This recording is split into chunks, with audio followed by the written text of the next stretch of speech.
today is May 11, Mother's Day. May 11, 2025, Mother's Day ngayon. And isipan ko lang mag-ride dahil parang kahapon nag-ride ako papuntang sa area ng San Pablo, Laguna. Hindi naman tayo nag-vlog. So ngayon parang hinahanap ng katawan ko na ulit na mag-ride. Parang bored na bored ako sa bahay.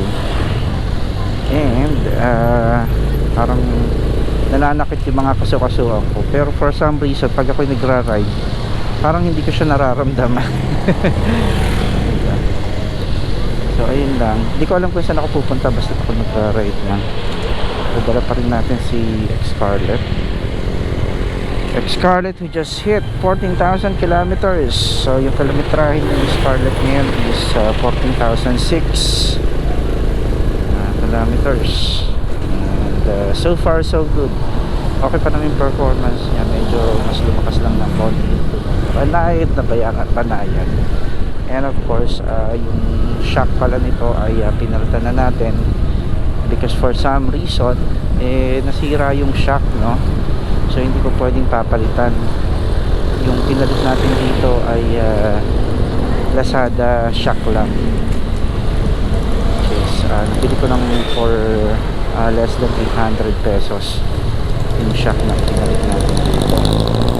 Tumaas siya ng konti, which works kasi pagka may inaangkas ako ay sakto yung lundo niya, which I feel like kapag kung hindi ito napalitan yung shock nito at may inangkas ako, masyadong bababa. And then of course the tires, pinalitan natin yung gulong na ito.